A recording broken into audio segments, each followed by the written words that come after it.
अस्सलामुअलैकुम, welcome to my YouTube channel and welcome to another video. Imagine करें कि आप एक बहुत बड़ी लाइब्रेरी में हैं, जिसमें किताबों से भरे हुए बहुत से शेल्व्स हैं। इस पूरी लाइब्रेरी में हर किताब स्पेस में मौजूद एक प्लेनेट की तरह है। अर्थ जो कि हमारे रहने की जगह है, इन तमाम किताबों में से सिर्फ एक है। और लाइब्रेरी तो इतनी बड़ी है, अब एक लाइब्रेरी में लाखों किताबें हैं, लेकिन हम सिर्फ एक किताब के बारे में जानते हैं, जो कि हमारी जमीन है। इसी तरह से ही हमारी यूनिवर्स है। कायनात इतनी बड़ी है कि हम सोच नहीं सकते। अगर आप रोशनी की स्पीड से सफर करें तो आपको कायनात के एक सिरे से दूसरे सिरे तक पहुंचने के लिए 93 बिलियन ईयर्स लगेंगे। इतनी बड़ी है हमारी कायनात। क्या आपने कभी सोचा कि कायनात में जमीन के अलावा दूसरे सैयारों पर भी जिंदगी मुमकिन हो सकती है? पास्ट में बहुत से लोगों का ख्याल था कि शायद मार्स पर कोई जिंदगी हो सकती है। तो 1877 में एक इटालियन एस्ट्रोनॉमर जियोवानी स्कैपारेली ने अपनी टेलीस्कोप से जब मार्स की तरफ देखा तो उन्होंने कहा कि मार्स पर तो नहरें हैं।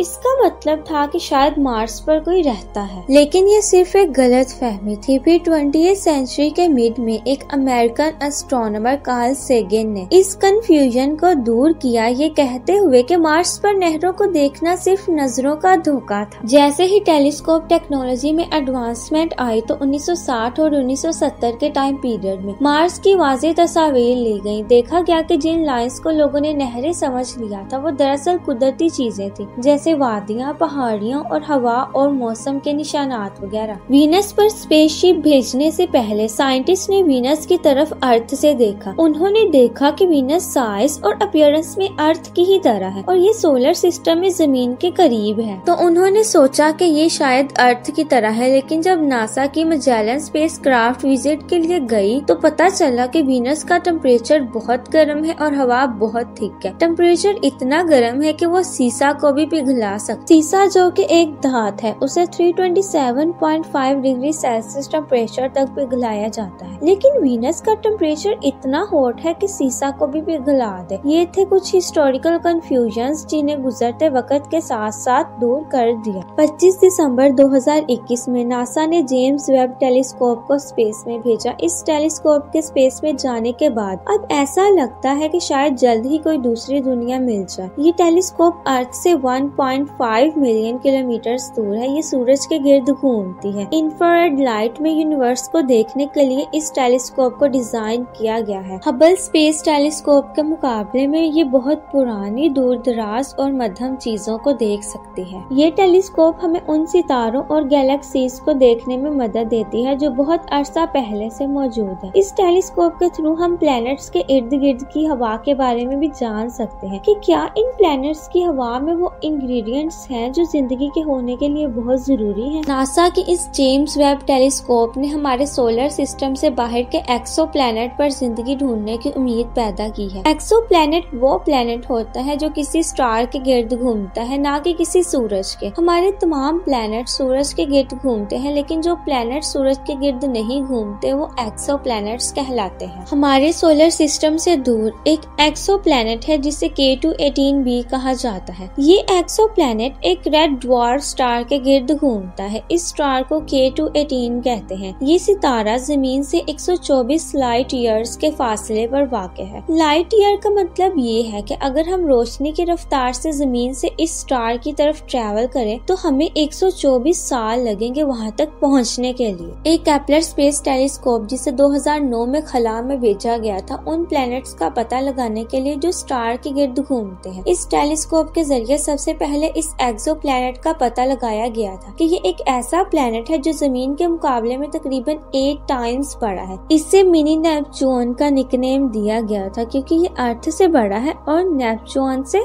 छोटा है। हम देखते हैं कि जैसे जमीन पर जिंदगी मुमकिन है, ऐसे ही किसी और एक्सोप्लैनेट पर जिंदगी मुमकिन होने के लिए किन चीजों की जरूरत है? उनमें है carbon, hydrogen, oxygen, nitrogen, phosphorus और सल्फर। एक एक्सोप्लैनेट पर जमीन जैसी जिंदगी के लिए साइंसदान इन फंडामेंटल एलिमेंट्स को तलाश कर रहे हैं। अब हम देखते हैं कि कितने एलिमेंट्स फाइंड किए जा चुके हैं। जेम्स वेब टेलीस्कोप ने फाइंड किया है कि इस एक्सोप्लैनेट पर एक ऐसी गैस है जो सिर्फ समंदर में रहने वाले जानदारों के जरिए ही पैदा की जा सकती है। इसका मतलब ये है कि K2-18b पर समुद्री जिंदगी हो सकती है जो इस गैस को पैदा कर रही है। K2-18b को एक हाइसियन एक्सोप्लैनेट के तौर पर लेबल किया गया है। इसका मतलब ये है कि इसमें हाइड्रोजन से भरपूर एटमॉस्फेयर हो सकता है और इसकी पूरी सतह समंदर से ढकी हुई हो सकती है।